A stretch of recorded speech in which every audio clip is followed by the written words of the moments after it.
Welcome back, my friends. This is another episode of Coffee with Clara Rose. Every week, I like to bring you something that helps you be a savvy entrepreneur.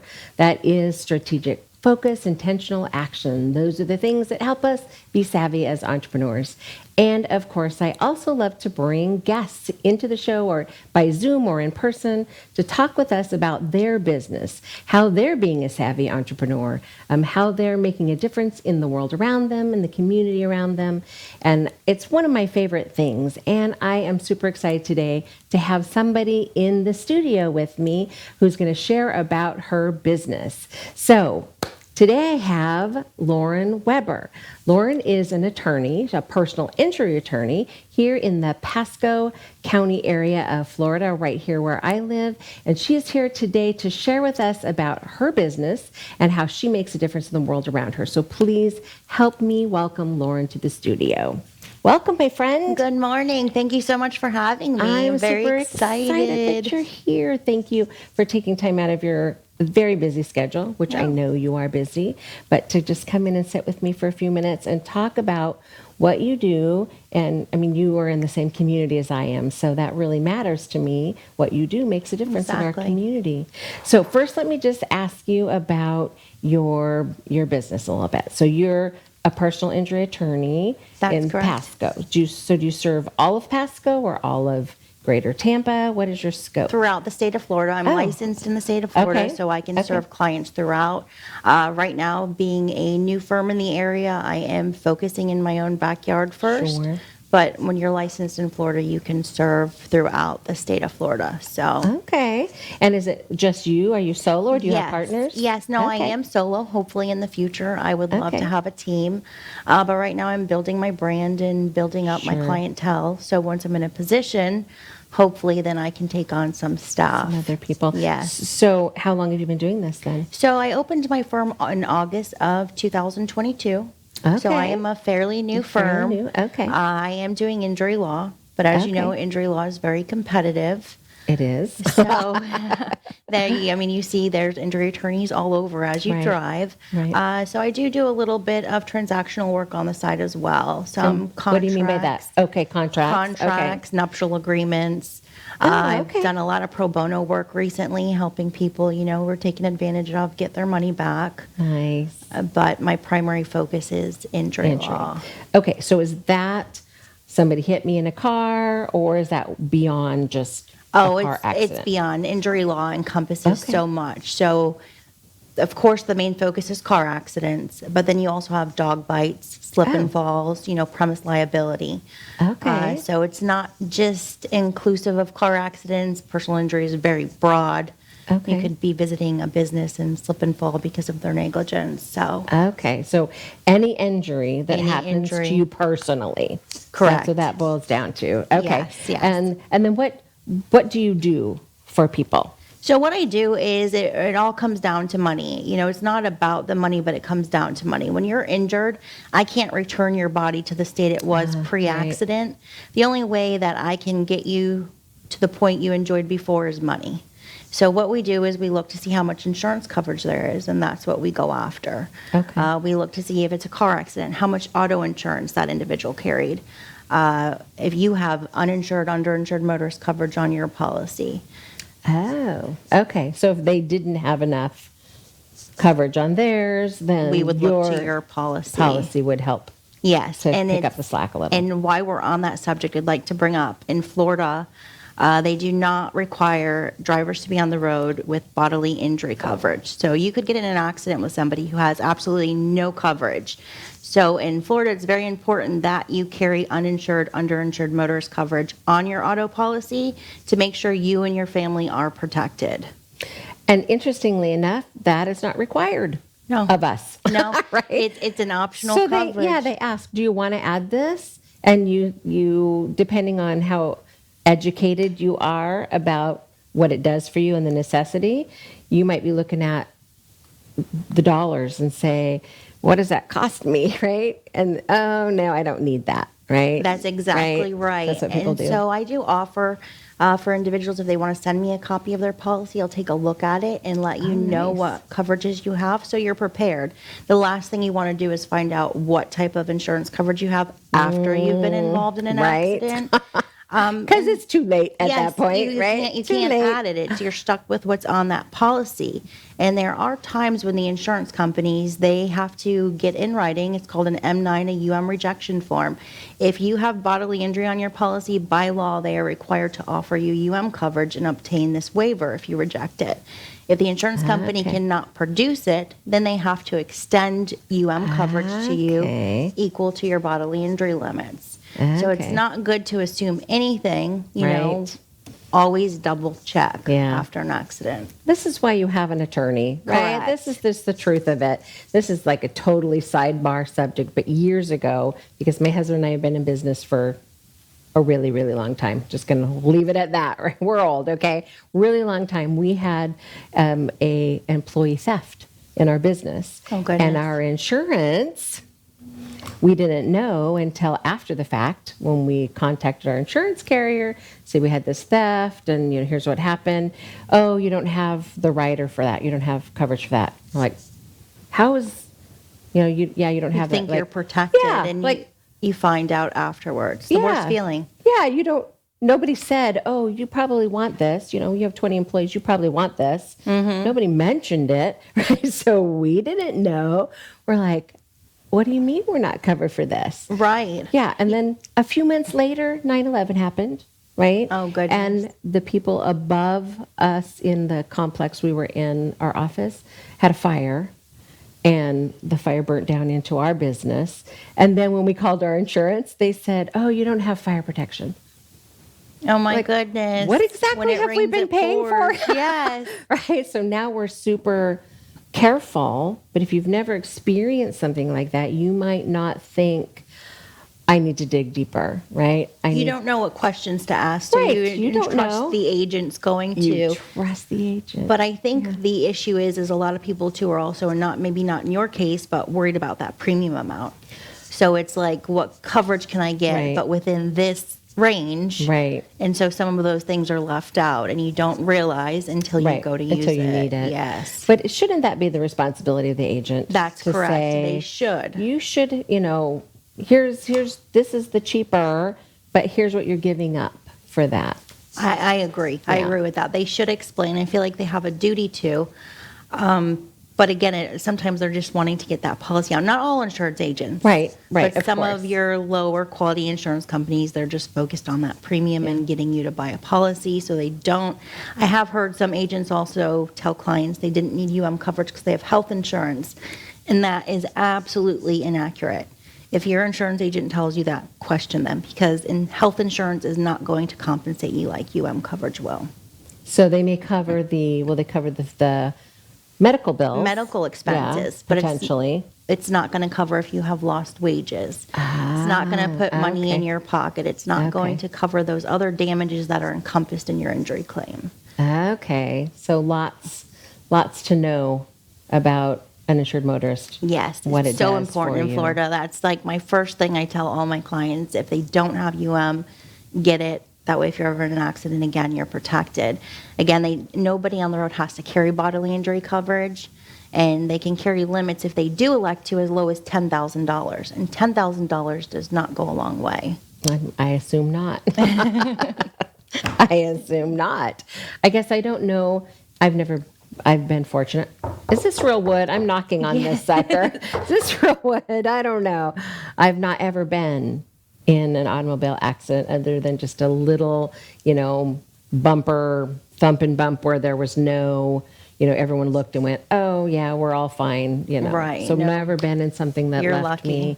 me, feeling like I needed compensation in some way because my vehicle was damaged or I was damaged. So people like me, we don't have an understanding of what all might come about. Can you educate us a little bit on some of the things that we might Yes. need to do or come up against? Yeah, so if you're involved in an accident, the very first thing is contact the police. Call 911. Okay. You want to get a crash report to document the accident and get a third party there who has no interest in it.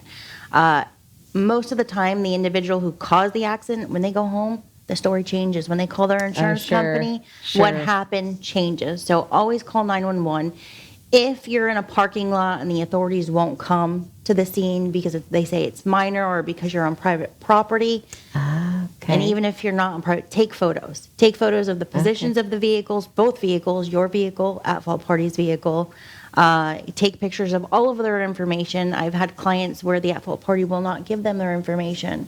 So we can only go off the tag number. So it's important to document and call 911. You do not have to go to the hospital. If you are not in a life-threatening situation, some people think, oh, in order to protect my claim, I need to go to the hospital. It's absolutely incorrect. You do not. You can go to a walk-in clinic.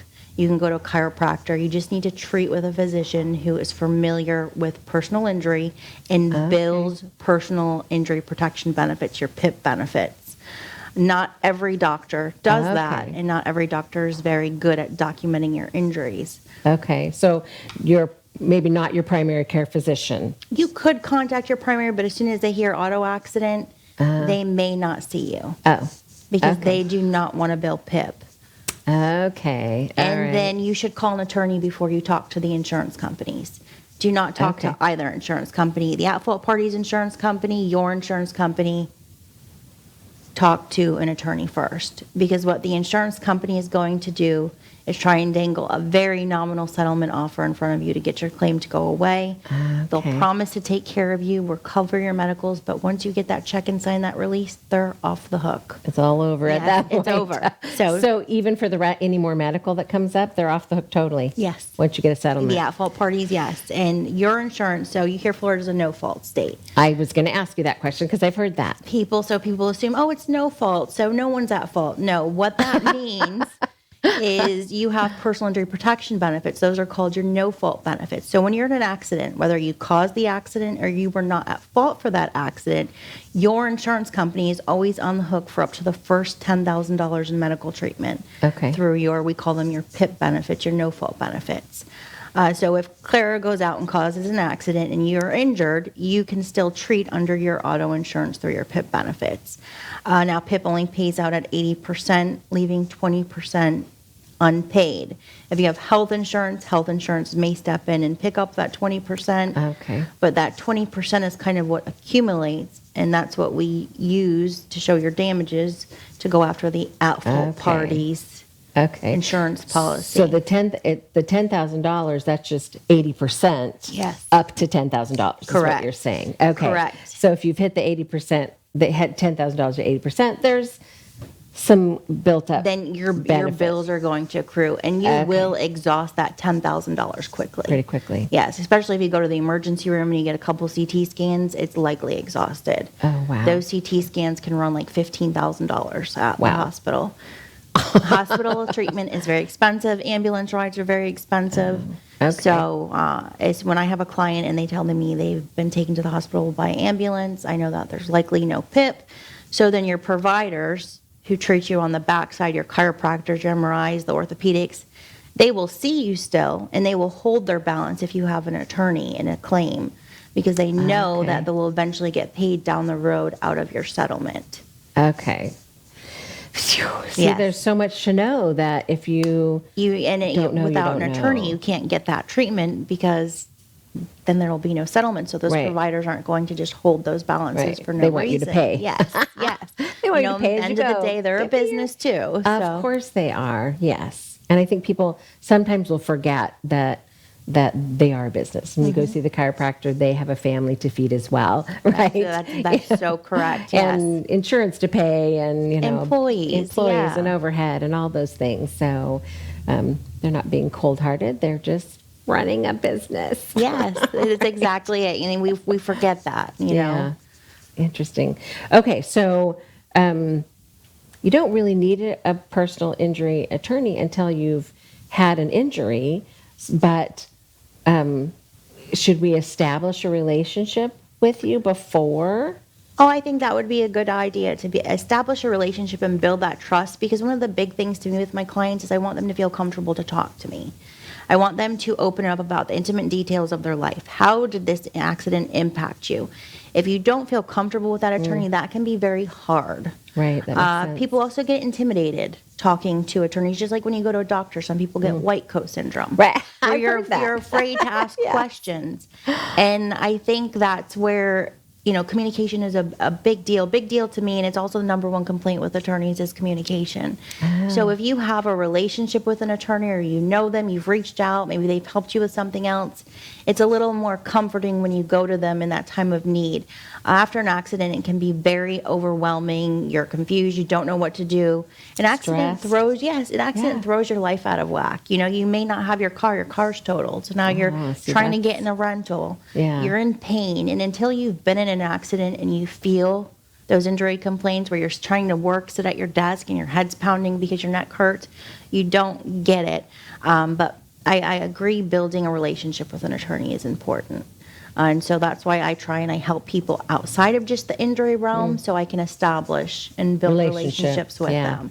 Yeah. Also, active in the community and trying to attend different networking groups. Absolutely. To grow not only my network, but also build relationships with people so that they feel comfortable referring somebody to me. And with that warm introduction, maybe that prospective client will feel a little more comfortable. That's super important. I think especially when it's something that's so personal. Yes. Right? It's right in the name, personal injury. You personally have been injured in some way. Yes, I like that. That's very true. It is so personal. And there's those intimate details that clients don't want to talk about, difficulty getting dressed, how it interferes with their relationship with their loved ones. Absolutely. And they need to feel comfortable to open that up, because I always say that human factor is so important during negotiations. Right. Yes, during negotiations, it's a lot of numbers.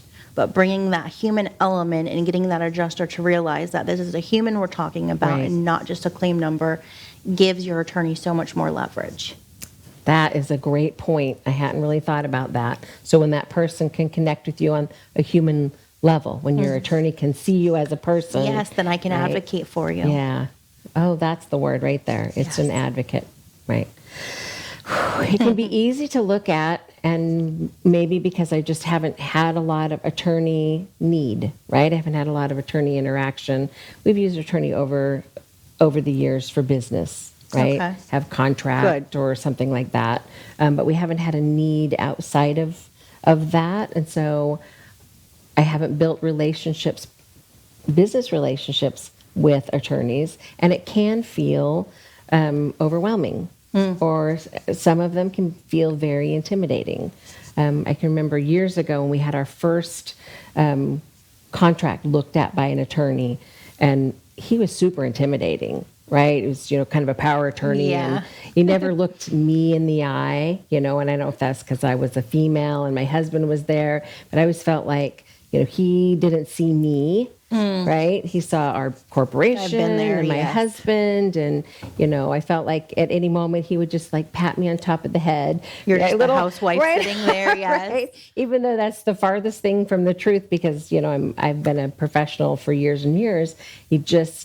So that kind of tainted my feeling about attorneys. Oh, that would definitely taint mine. So left me feeling like I didn't matter somehow in that equation. So finding somebody that you can connect with, that you feel like they see you and they care about you as a person, I think that's really strong. That's really important. It is. And I love that you brought up, being intimidated by the male attorney. One of the things is female attorneys are very underrepresented in this arena. Majority of our counterparts are male, and there have been times where I'm interacting with a male attorney and you feel like they try and take little shots at you to make you feel like you're not worthy as them. I think 2022, only 38% of attorneys were female.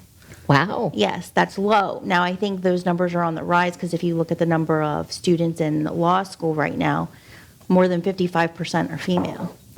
Interesting. So hopefully the tables are turning on that, and that's one of the things I focus on is representing women too, is because they feel more comfortable talking to another female. I understand things. There's things that can go wrong with the woman, a woman's body after an accident, that they may not feel comfortable talking to a male attorney about. That makes perfect sense. I'm a mom, I'm a wife, I can relate to what those women are going through.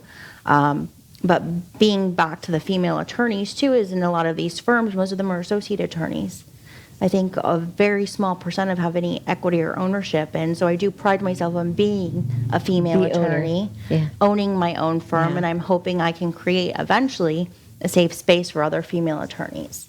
Oh, I love that. So that they can practice law and still balance that work life and family life, Right. because that is so important.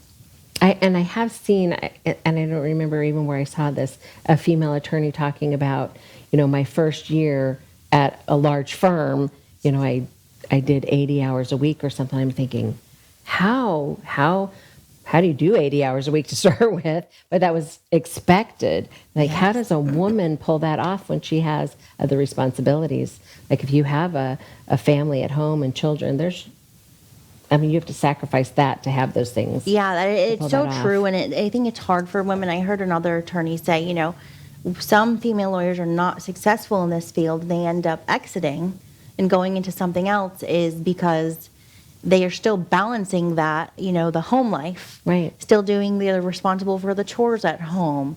And so they tend to treat their career like a hobby because you have to try and balance that work life. So I think being able to do what you love, practice law, and still have a family is important. And working 80 hours a week, I hear it all the time, especially on the defense side. They do billables, so they have to meet a quota of how many hours per month they bill because that's how they churn in their money. Okay. When I first started, when I was associate attorney at a local firm here, I would go in at 8 o'clock and I would be there till 9 o'clock at night sometimes. My caseload was so heavy. It happens and it's hard to balance. And I think that's kind of what pushed me is like, I can't do this long term. Right. Life I don't want to do this No, long I don't want to. Life is short and you cannot get back that time that you miss with your family. Yeah. And so I think that is very important. You can't go back in time and say, hey, I want to enjoy my daughter while she's doing these high school events, her volleyball games. So I think the balance is important. It's important. And it's important to feel safe at work as a female. Right. And there are lots of, don't get me wrong, nobody write me any nasty letters, lots of lovely, wonderful men attorneys out there. Definitely. We're not bashers at all.